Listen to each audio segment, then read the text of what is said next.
नमस्कार, जय हिंद, वंदे मातरम। एक बार फिर से आपका बहुत बहुत स्वागत है महाराष्ट्र विधानसभा चुनाव में। आपको बता दें कि महाराष्ट्र के अंदर 2024 के अंदर विधानसभा चुनाव है और विधानसभा चुनाव के जस्ट बाद में लोकसभा चुनाव है। अब सभी पार्टियां एकदम हरकत में आ चुकी है कि अब लोकसभा चुनाव से बाद में विधानसभा चुनाव है और विधानसभा चुनाव से ठीक बाद लोकसभा चुनाव है।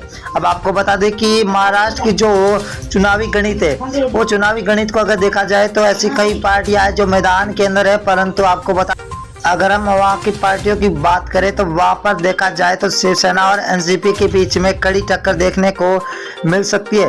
तो कांग्रेस भी अब की बार मैदान में उतर सकती है, परंतु ऐसा भी सूत्रों से हवालों से खबर आ रही है कि आम आदमी पार्टी भी मैदान में उतर सकती है। परंतु आपको बता दें कि चुनाव से पहले सी वोटर टीम नाउना फलोदी सट्टा बाजार का सबसे बड़ा 288 सीटों का सर्वे जारी हो चुका।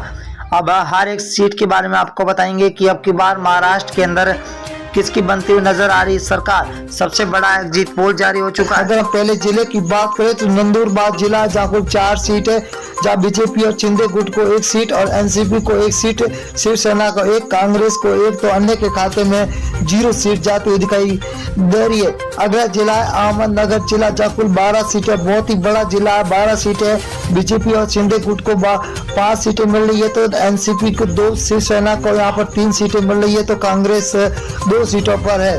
अगर बात करें हम बहुत ही बड़ी घोषणा की तो यहाँ पर है सांगली जिला।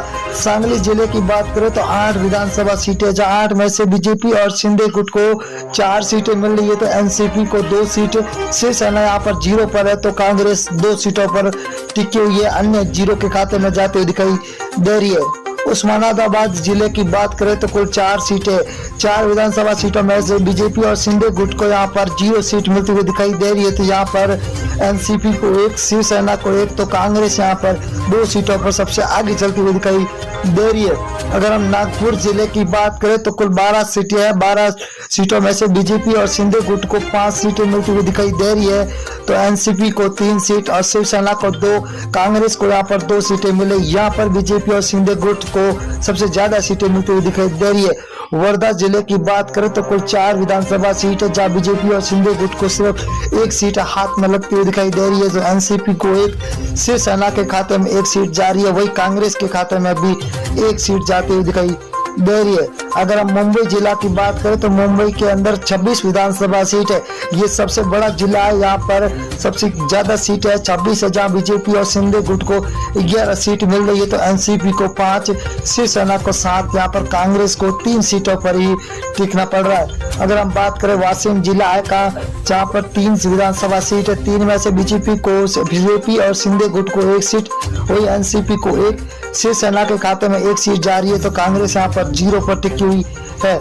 अगले जिले की बात करें तो पुणे जिला, जहाँ पर कुल 21 विधानसभा सीट है, बहुत ही बड़ा जिला है, जहाँ पर 21 विधानसभा है, बीजेपी और शिंदे गुट को 9 सीट मिल रही है, तो एनसीपी को 5, शिवसेना को 4, तो कांग्रेस यहाँ पर 3 सीटों पर टिकी हुई है, अन्य के खाते में 0 सीट मिलती हुई दिखाई दे रही है। सिंधुदुर्ग जिला है, जहाँ पर कुल 3 विधानसभा सीट है, 3 में से बीजेपी को और शिंदे गुट को 1 सीट मिल रही है, वही एनसीपी के खाते में 1, तो शिवसेना के खाते में 1 सीट जा रही है, वही कांग्रेस को 0 सीट पे यहाँ पर टिकना ही पड़ रहा है। अगली बात करें हम अकोला जिला है, अकोला के अंदर कुल 5 विधानसभा सीट है, 5 में से बीजेपी और शिंदे गुट को 2 सीट मिल रही है, तो एनसीपी को 1, वह शिवसेना के खाते में 1 जा रही है, तो कांग्रेस यहाँ पर 1 सीट पर टिकी हुई है, तो अन्य के खाते में 0 सीट जाती हुई दिखाई दे रही है। नांदेड़ जिला है, नांदेड़ के अंदर 9 विधानसभा सीट है, जहाँ बीजेपी और शिंदे गुट को 4 सीट मिल रही है, तो एनसीपी को 2, शिवसेना के खाते में 2 सीटें जा रही है, तो वही कांग्रेस यहाँ पर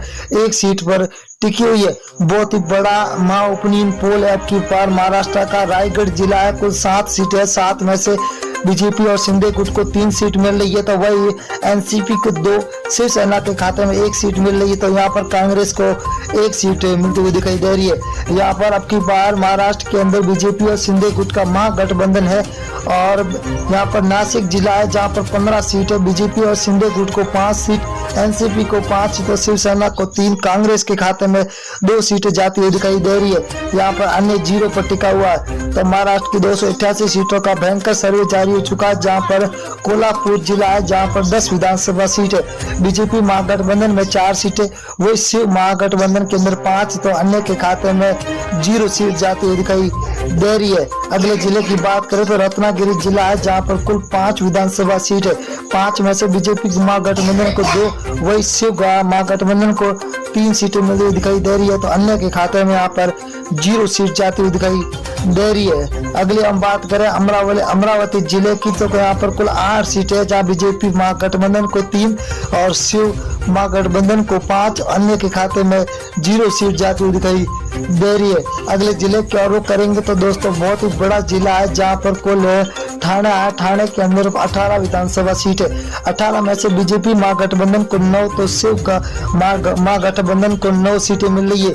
यहाँ पर बीजेपी और शिव दोनों महागठबंधन को बराबर 9 की सीटें मिलती हुई दिखाई दे रही है। अगर हम सोलापुर की बात करें तो सोलापुर के अंदर 11 विधानसभा है। 11 के अंदर बीजेपी महागठबंधन को 6 तो शिव महागठबंधन के अंदर 5 सीट मिल रही है। तो अन्य के खाते में यहाँ पर 0 सीट जाती हुई दिखाई दे रही है। बहुत ही बड़ा सर्वे जारी हो चुका। सतारा जिले की बात करें तो सतारा के अंदर विधानसभा सीटें 8 है। 8 में से बीजेपी महागठबंधन को 2 सीट मिल रही है तो शिव महागठबंधन को 6 सीटों पर टिका हुआ है। तो अन्य के खाते में यहाँ पर 0 सीट जाती हुई दिखाई दे रही है। अगले जिले की बात करें तो सांगली जिला है जहाँ पर कुल 8 सीट है। 8 में से बीजेपी को 4 सीट तो शिव महागठबंधन को 3, यहाँ पर अन्य के खाते में 1 सीट जाती हुई दिखाई दे रही है। 288